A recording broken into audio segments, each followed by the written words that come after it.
Oi, gente, eu me chamo Eduardo, eu sou estudante de licenciatura em Ciências Sociais, ou seja, estou estudando para me formar e ser professor de Sociologia.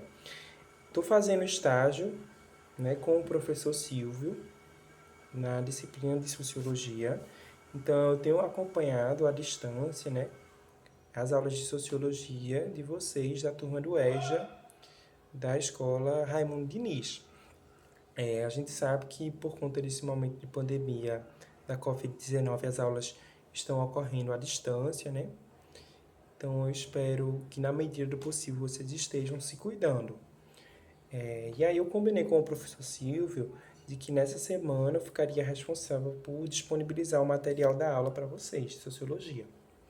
Então, para dar um pouco de continuidade sobre o assunto que o professor Silvio já havia abordado na semana passada, eu vou trabalhar também o assunto relacionado à cidadania e os direitos humanos.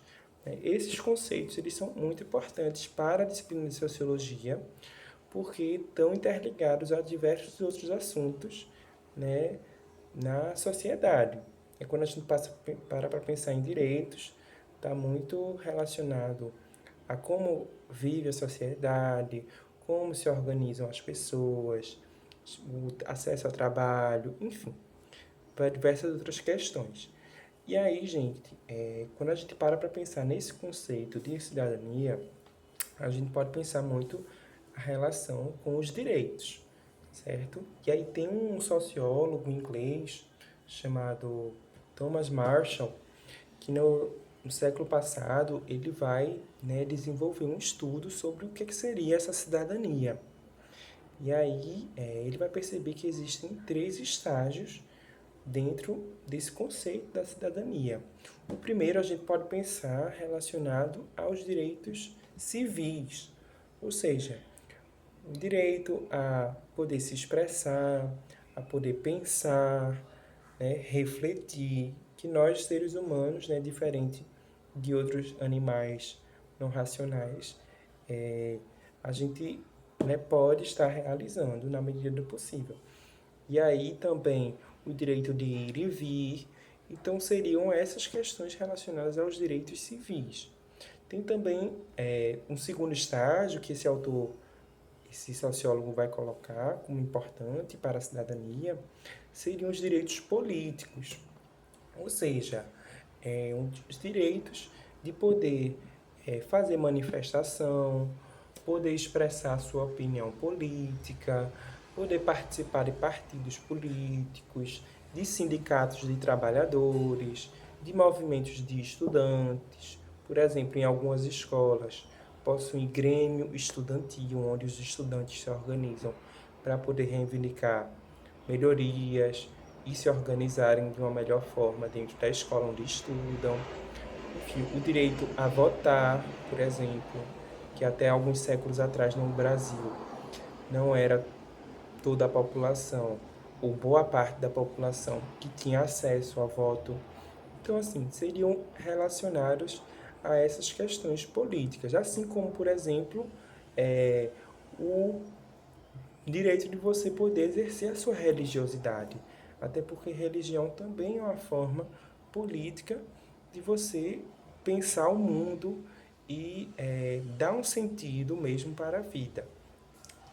Tem pessoas que são de alguma religião evangélica, católica, de matriz africana, ou seja, do candomblé, da Ubanda, enfim, tem pessoas que não possuem nenhuma religião.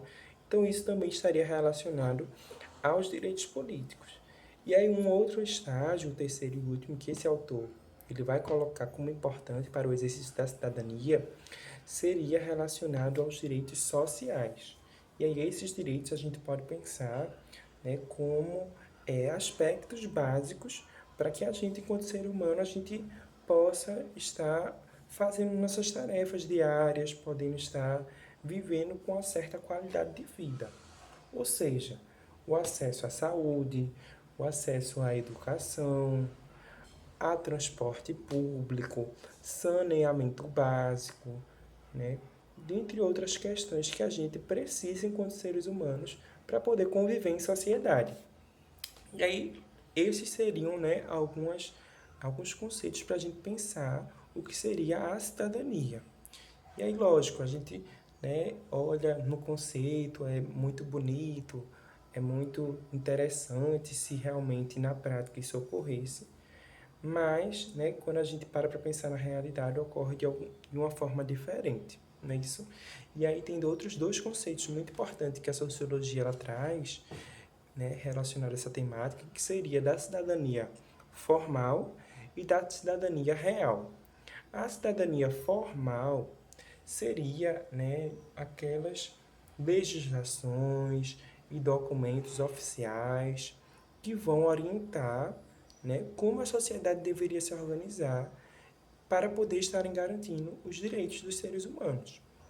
Por exemplo, no Brasil, a gente tem desde o ano de 1988, ou seja, após o período de ditadura militar, né, que foi construída uma Constituição Federal. O que seria isso? Né? Neste ano de 1988, né, foi promulgado, ou seja, foi publicado, né, esse documento oficial que foi construído por diversas camadas da sociedade brasileira, é, um documento que orienta como o Estado, como o governo, né, deve se comportar e agir para garantir a cidadania da população. E aí, como a sociedade também pode se organizar de uma forma que haja maior harmonia e maior garantia dos direitos. E aí, na Constituição Federal, que até hoje, deste ano de 1988, está vigente atualmente, ou seja, é esse documento que orienta muitas questões de como a nossa sociedade brasileira deve se organizar. E aí, lá na Constituição, por exemplo, tem alguns artigos que vai falar que é dever do Estado, ou seja, do governo, garantir, né, que a população tenha acesso à moradia, por exemplo, ou saneamento básico. Né? E aí, quando a gente para pensar, né, que tem lá no documento oficial, na legislação, mas que na prática isso ocorre para boa parte da população brasileira. Então, e aí é que a gente vai pegar um outro conceito, que é o da cidadania real. Como é que ocorre na prática a vivência das pessoas? O governo realmente garante para todo mundo esse acesso, por exemplo, a saneamento básico. A gente pode pensar, por exemplo, na situação do bairro de Águas Compridas e, né, nas outras comunidades do entorno, como Alto da Bondade, Alto do Sol Nascente, Alto da Conquista, Alto do Cajueiro, enfim.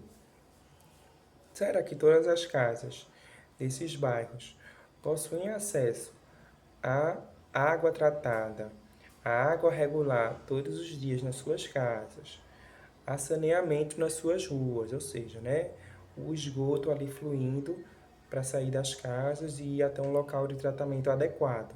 Isso ocorre, gente? Então, a gente vê que na maioria das casas das pessoas não ocorre isso, isso não está concretizado.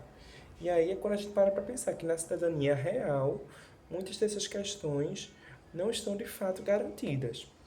Então, assim, a gente vê que existe no Brasil uma grande violação desses direitos humanos, da cidadania das pessoas, porque muitas delas, né, não têm acesso de fato a poder estarem exercendo a sua cidadania plena, como a gente vai dizer, a sua cidadania, né, com todos os seus direitos de fato ali garantidos. E aí, gente, a gente precisa pensar que não cai do céu, ou seja, não é boa vontade dos governantes do nosso país, muitas vezes, fazer com que as pessoas tenham acesso realmente a esses seus direitos. E aí, para garantir esses direitos, o que é que, né, a população faz muitas vezes? Se organiza em movimentos sociais, em associação de moradores, enfim, em grupos até religiosos também, né, grupos jovens, movimentos de estudantes, para estarem reivindicando e protestando para que de fato tenham acesso a esses direitos. E aí, por exemplo, no Brasil, a gente tem, né, um sistema único de saúde, que por mais que tenha as suas problemáticas, né, o SUS, em outros países, até de primeiro mundo, por exemplo, nos Estados Unidos, não existe um sistema público de saúde. Lá nos Estados Unidos, se você não tiver condições financeiras para poder pagar um plano de saúde, e em algum momento você precisar, né, ser socorrido, e você não tiver condições de pagar, você até pode ser atendido, mas você vai ficar com endividamento de milhares de dólares. Ou seja, o que é que ocorre? Muitas pessoas lá nos Estados Unidos que não têm condições financeiras de pagar um plano de saúde, elas evitam ir para hospitais quando estão sentindo algum sintoma de alguma doença, alguma questão, porque ficam com medo de ficar endividadas. E aí no Brasil, né, tem as suas problemáticas no SUS também, que a gente sabe que em muitos postos de saúde não tem remédio, às vezes falta médico, enfim, a fila é grande, mas em algumas situações cumpre com o seu papel quando, né, em alguns atendimentos a população consegue de forma gratuita. Lógico, ainda tem muita coisa a se melhorar, mas é interessante, né? É importante que o Estado, que o governo garanta esse direito à população de forma gratuita, né? E de qualidade. E aí, assim, os movimentos sociais, eles estão aí também para poder fazer essa reivindicação. E aí é por isso que a gente precisa refletir sobre essas questões, gente. Porque a nossa sociedade brasileira ela é muito desigual. Nossa, uma das sociedades mais desiguais do mundo. Né? A gente está vendo agora com essa pandemia da Covid-19, né, uma pesquisa recente do IBGE, que é o Instituto Brasileiro de Geografia e Estatística, publicou que o Brasil, por exemplo, bateu recorde agora, né, de pessoas desempregadas, quase 15 milhões de pessoas desempregadas. E aí a gente sabe que quando a pessoa está desempregada, afeta na renda da sua família. Então, tem menos acesso a consumo, a poder comprar mantimentos para sua casa, enfim. E aí a gente vê que um outro cenário também que está ocorrendo no Brasil com maior agravamento é a fome. Né? Saiu também uma outra pesquisa recentemente que mais de 20 milhões de famílias no Brasil hoje estão com, né, um índice grave de vulnerabilidade, assim, de acesso a alimentos. Então, assim, falta uma política do Estado, do governo, seja ele a nível federal, estadual, municipal, que garanta que as pessoas não passem esse tipo de dificuldade. Né? Não é normal seres humanos passarem fome num país como o Brasil, que a gente tem um território super grande, né? Super frutífero, né? Que a gente pode tanto em determinadas localidades fazer o plantio de alimentos saudáveis, enfim. Então a gente tem algumas questões que a sociologia ela nos ajuda a estar pensando para que a gente não naturalize, sim que a gente questione e perceba o que, é que pode ser feito para mudar a sociedade.